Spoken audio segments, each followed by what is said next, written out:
जय श्री राम आदरणीय मित्रों, कैसे हैं आप?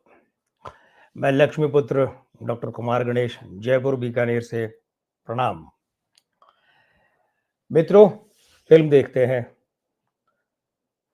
एक्शन होता है, ड्रामा होता है, इमोशन होते हैं, गाना होता है। ख़ैर अब तो हिंदी फ़िल्मों में पिछले 15-20 वर्षों से तो मानकर चलिए कि संगीत की हत्या ही हो गई है। संगीत के नाम पर प्राइवेट एल्बम से भी गया गुज़रा टुनटुना पकड़ा देते हैं। पता नहीं कब आएगा मीठे संगीत का दौर फिर से। लेकिन आप जानते हैं कि जब ये गाना आता है फ़िल्म में, तो ज़्यादातर गाने क्या होते हैं? कलाकारों पर फ़िल्माए जाते हैं, बोलते कलाकारों पर। बैकग्राउंड में गाने चलते हैं, वो एक अलग बात है, लेकिन कलाकार होंठ हिलाते हैं और गाना चलता है और हम समझते हैं कि ये कलाकार गाना गा रहा है। ऐसा ही होता है ना? तो अब ध्यान ये दीजिएगा कि इसके लिए क्या करते हैं, इसके लिए पहले गाना रिकॉर्ड कर लेते हैं और गाना रिकॉर्ड हो जाता है, उसके बाद में वो शूटिंग के समय ट्रैक चलाया जाता है और लिप सिंक की जाती है। होंठ हिलाए जाते हैं कलाकारों द्वारा, फिर वो गाना उसके लिए फ़िल्मा लिया जाता है। बहुत शुरू में जब पार्श्व गायन आरंभ हुआ था, तब क्या होता था कि ये रिकॉर्डिंग वगैरह की इतनी सुविधाएँ, इतने स्टूडियो ये सब तो होते नहीं थे। तो तब क्या करते थे कि फ़िल्म जो है उसके लिए कलाकार गाते थे गाना। उसके बाद रिकॉर्ड जो होते थे एलपी वगैरह पहले ईपी चलते थे, वो रिकॉर्ड्स के लिए फिर गाते थे। तो पुरानी बहुत पुरानी फ़िल्मों में आप 70 साल, 75 साल पुरानी फ़िल्मों अगर आप देखेंगे, 65 साल पुरानी फ़िल्मों में तो शायद थोड़ा बहुत मिलेगा। तो आप देखेंगे तो पता चलेगा कि फ़िल्म में जो गाया गया है और जो रिकॉर्ड्स पर गाया गया है, दोनों में कहीं गाने में फ़र्क है, कहीं वाद्य संयोजन में, कहीं ताल संयोजन में, मतलब ऑर्केस्ट्राइज़ेशन में या उसमें गाने में कहीं न कहीं कुछ न कुछ अंतर ध्यान से आप देखेंगे तो मिलेगा आपको। बाद के वर्षों में ऐसा हुआ कि जो स्टूडियो में रिकॉर्डिंग करते थे, उसी ट्रैक को फ़िल्माने के समय चलाते, तो फिर वो अंतर नहीं आता, वही ट्रैक फ़िल्म में रहता, हूबहू वही ट्रैक रिकॉर्ड्स में रहता, बाद में कैसेट में रहता था, फिर वो डीवीडी, सीडी में, उसके बाद अब पेन ड्राइव का मामला आ गया है। लेकिन मैं आपको एक ऐसी फ़िल्म के एक ऐसे गाने के बारे में बताने जा रहा हूँ, जो गाना यूँ समझिए बड़ा उसका किस्सा अजीब है कि जब गाना वो शूट किया गया, फ़िल्माया गया, तब वो रिकॉर्ड ही नहीं किया हुआ था। अब आप सोचेंगे कि जब गाना ही रिकॉर्ड नहीं हुआ, तो फिर शूट कैसे किया? फ़िल्माया कैसे? हाँ, हुआ है और एक बात और है, आप वो गाना जब देखेंगे, है ना? ये वीडियो इसके बाद आप देखिएगा, ये पैरेलल अपने दूसरे फ़ोन में देखिए, सिस्टम में देखिए, तो वो गाना देखकर आपको लगेगा ही नहीं कि इस गाने में लिप सिंक कहीं गलत हो रही है। मतलब शूटिंग के समय तो गाना फ़िल्माया ही नहीं गया था। बाद में रिकॉर्ड ही नहीं हुआ था, बाद में वो रिकॉर्ड किया गया और जोड़ा गया उसके साथ। लेकिन वो लिप्स मूवमेंट जो है, ओष्ठ संचालन, है ना? वो इस तरीके से ऐसा चलता है कि पता भी नहीं लगता कि बिना रिकॉर्डेड गाना जो है वो ये शूट हुआ है। तो बात है 1973 की। असल में क्या हुआ कि ये 73 में तो फ़िल्म रिलीज़ हुई। ये बनना तो पहले आरंभ हो गई थी। और बननी पहले आरंभ हो गई तो यूँ समझिए कि उस समय क्या हुआ, उस समय ये हुआ कि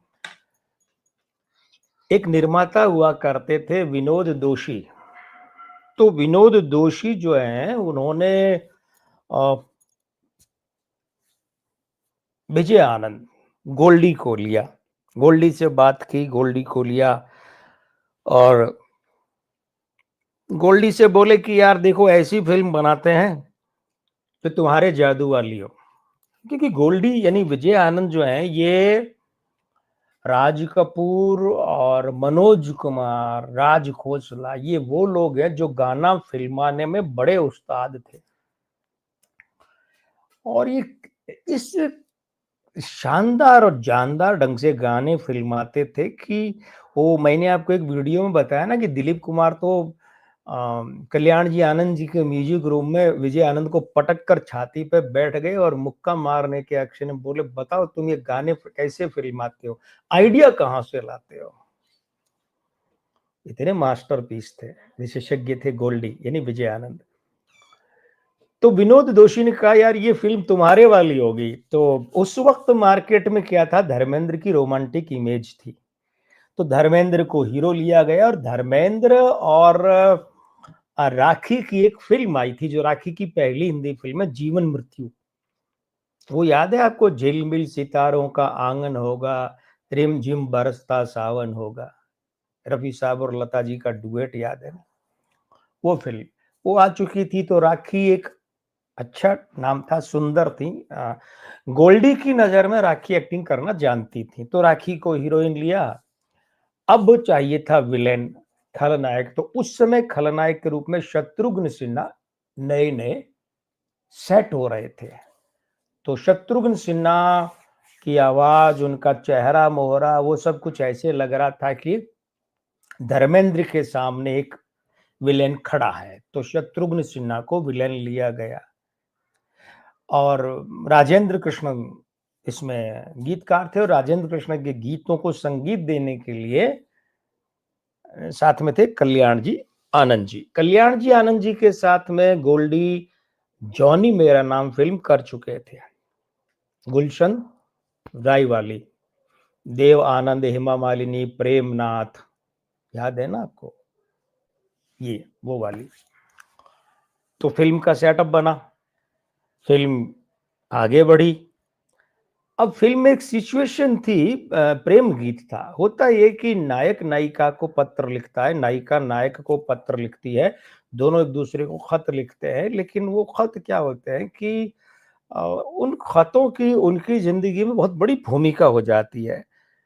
तो अब ऊटी में शेड्यूल तय किया गया था कि गाना फिल्म आएंगे।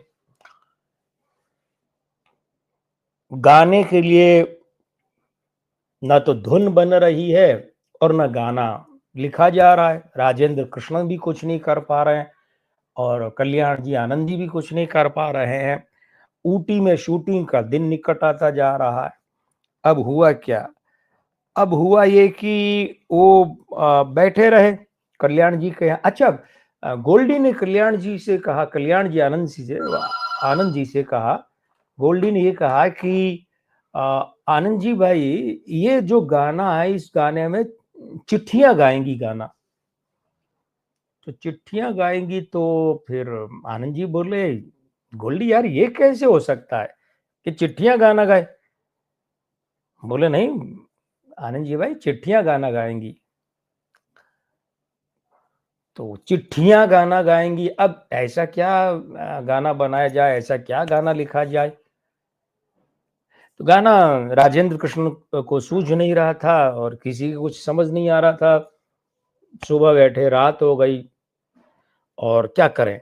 तो ऐसे में फिर क्या है कि अच्छा, धुन भी नहीं आ रही थी। एक तो होता है पहले धुन आ गई तो चलो उसमें बोल लगा दिए, या जैसे गाना पहले हो गया तो फिर उसमें धुन बना दी उसकी, वो दोनों ही बातें हो सकती हैं। लेकिन धुन भी तो नहीं आ रही थी, तो क्या करें। और शूटिंग जो करनी थी ऊटी में वो दिन निकट आ गया। तो देर रात तक हो गई। तो गोल्डी के मन में वैसे ही आया कि पल पल दिल के पास तुम रहती हो। तो गोल्डी ने कहा, आनंद जी भाई यार ये ऐसा आया है। तो आनंद जी ने जब वो सुना, तो सुनने के बाद में गुनगुनाने लगे, पल पल दिल के पास तुम रहती हो। तो गोल्डी ने कहा, आनंद जी ऐसा गाना बन जाए तो कैसा रहेगा। आनंद जी बैठे, हारमोनियम लेके खट खट खट खट धुन बना दी। अब उन्होंने धुन बना दी, तो आनंद जी भाई ने धुन बना दी। अब क्या हुआ, अब हुआ ये कि गोल्डी ने एक लाइन और दी। गोल्डी ने एक लाइन और दी कि पल पल दिल के पास तुम रहती हो और तुम कहती हो, ऐसा कुछ करके तो आनंद जी ने वो धुन का मीटर सेट कर दिया।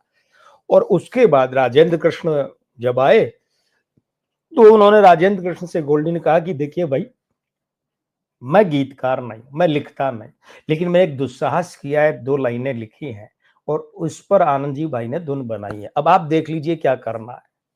यही गाना पूरा करना है दूसरा, तो फिर उन्होंने धुन समेत सुनाई वो 2 लाइनें, जो मुखड़ा था। राजेंद्र कृष्ण कुछ नहीं बोले, बहुत देर तक बैठे रहे। फिर उन्होंने उस पे गाना लिख दिया। लेकिन ऊटी में शूटिंग का समय तो आ गया था ना, रवाना हो गए, निकलना पड़ा वहां से। ऊटी पहुंचना था क्योंकि शेड्यूल तय था भाई। अब वो गाना और धुन दोनों तो बन गए, लेकिन इधर ऊटी आना पड़ा। ऊटी आना पड़ा तो वहां अब धर्मेंद्र को जब ये पता चला कि यार गाना तो रिकॉर्ड हुआ ही नहीं है, तो शूट कैसे करेंगे।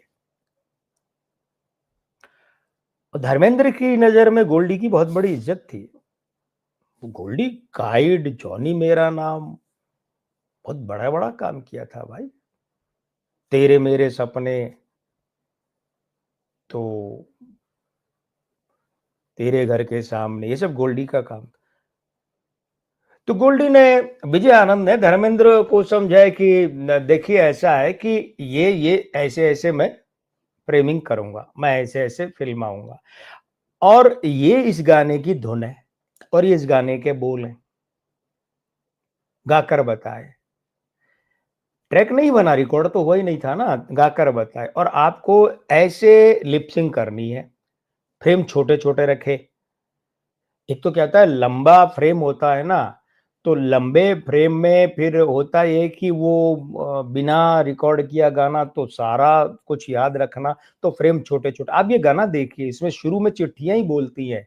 झाड़ी पे चिट्ठी अटक गई, राखी दौड़ के जाती है, पढ़ती है, लिखा है प्रिय आशा जी फलाना ठिकाना करके, ऐसे ऐसे ऐसे ऐसे। लगभग आधे गाने के बाद धर्मेंद्र की एंट्री होती है, फिर वे होंठ हिलाते दिखाई पड़ते हैं। तो गोल्डी ने फिर समझाया कि भाई आप ऐसे ऐसे इस तरीके से करेंगे। धर्मेंद्र ने वैसे ही किया, छोटे छोटे फ्रेम रखकर गाना शूट कर लिया। बाद में गाना रिकॉर्ड भी कर लिया, रिकॉर्ड करके उसमें उसकी डबिंग भी कर दी और फिल्म रिलीज भी कर दी। गाना बहुत अच्छा रहा। ये एक गाना वो भी था जो रफी साहब और लता जी की आवाज में था कि शत्रुघ्न सिन्हा से बचने के लिए धर्मेंद्र और राखी पेड़ के नीचे और उधर वो छिप जाते हैं।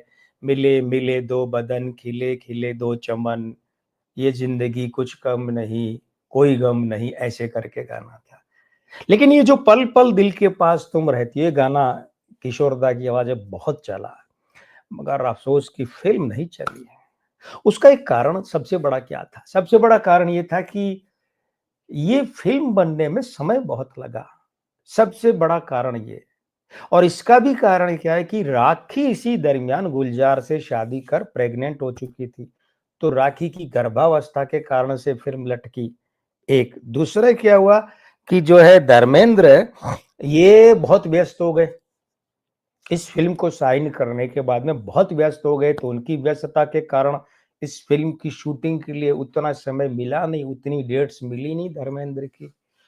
फिर क्या हुआ कि जब धर्मेंद्र को लिया गया था, तब धर्मेंद्र जो हैं वे रोमांटिक हीरो की इमेज वाले थे, लेकिन फिल्म रिलीज हुई तब तक उनकी जो छवि है, इमेज, वो ही मैन की बन चुकी थी, लड़ाकू भिड़ाकू की, एक्शन हीरो की। तो वो दर्शक अपने ही मैन धर्मेंद्र को पल पल दिल के पास गाता हुआ देखकर वो उस रोमांटिक रूप में स्वीकार नहीं कर सके। और एक और मुसीबत, क्योंकि मुसीबतें आती हैं तो सब इकट्ठी आती, हुआ कि फिल्म जब साइन की गई, शुरू की गई, उस समय शत्रुघ्न सिन्हा खलनायक के रूप में स्थापित हो रहे थे। 2-4 अच्छे काम किए थे, 2-4 अच्छे प्रोजेक्ट किए थे, लेकिन फिल्म रिलीज हुई तब तक शत्रुघ्न सिन्हा जो हैं वे हीरो के रूप में स्थापित हो चुके थे। अब मार्केट में जो शत्रुघ्न सिन्हा हीरो हैं, उन्हें पर्दे पर पब्लिक विलेन के रूप में दुष्टता करते, मार खाते देख नहीं पाई, तो ये भी फिल्म पिटने का कारण था। और एक और कारण जो शायद पब्लिक को इतना नहीं लगा होगा, लेकिन गोल्डी को लगा, विजय आनंद को लगा। इसमें एक वैज्ञानिक की भूमिका है, उसमें मदनपुरी हैं। अब मदनपुरी असल में क्या है कि उस दौर में खलनायक के रोल करते थे। तो देखिए, मनोज कुमार साहब की बात और है, प्राण की और है कि उन्होंने कसमें वादे प्यार वफा सब यानी उपकार फिल्म में तब के खांटी तगड़े विलेन प्राण को भी पब्लिक को स्वीकार करवा दिया चरित्र अभिनेता के रूप में। लेकिन मदनपुरी इतने बड़े एक्टर भी नहीं थे कि उनकी एक्टिंग का जादू ऐसा चलता कि लोग वैज्ञानिक के रूप में मान लेते। नहीं माना उन्होंने, तो कुल मिलाकर फिल्म पिट गई, बॉक्स ऑफिस पर चली नहीं। हालांकि किशोर साहू को लेना चाहते थे विजय आनंद ये मदनपुरी की जगह वैज्ञानिक के रूप में। किशोर साहू कौन? वो दिल अपना और प्रीत पराई मीना कुमारी जी वाली फिल्म के निर्देशक, ये तो एक और पहचान। लेकिन वो गाइड फिल्म जो रोजी के पति थे ना मार्को, जो गुफाओं में जाते हैं और जो पूरा तत्व और ये शोध करते हैं, है ना, वो वाले किशोर साहू। तो फिल्म तो पिट गई, चली नहीं। लेकिन ये गाना इसने लोकप्रियता के रिकॉर्ड बनाए, और ये रिकॉर्ड तो बनाया ही कि रिकॉर्ड ही नहीं हुआ था और गाना शूट कर लिया गया। एक और गाने की, बल्कि एक नहीं, मैं आपसे दो और गानों की बात करूंगा फिर कभी किसी वीडियो में, कि वो दोनों गाने जो है ना वो पुरुष स्वर में रिकॉर्ड हुए और उसके बाद वो फिल्माए गए हीरोइन पर, और फिर दोबारा वो लता जी की आवाज में रिकॉर्ड हुए, आशा जी की आवाज में रिकॉर्ड हुए, और फिर वो डब किया गया, वो ट्रैक चढ़ाया गया फिल्म पर। लेकिन शूटिंग के समय हीरोइन होंठ हिला रही थी और ट्रैक आवाज किसकी आ रही थी ट्रैक में? पुरुष की, पुरुष स्वर। एक में रवि थे और एक में मदन मोहन थे। मैं बताऊंगा फिर कभी किसी वीडियो में। आज इस वीडियो में इतना ही। और हाँ, चैनल सब्सक्राइब कर लीजिए, वीडियो लाइक कर लीजिए, आगे कीजिए, करवाइए, घंटी का चिन्ह दबाइए, और एक वादा मुझसे भी कर लीजिए, मतलब सुन लीजिए कि मैं आता हूँ अगले वीडियो में अगला किस्सा लेकर। आपका दोस्त डॉक्टर कुमार गणेश, यानी कि लक्ष्मीपुत्र डॉक्टर कुमार गणेश, जयपुर बीकानेर से अब लेता हूँ विदा। जय श्री राम। प्रणाम।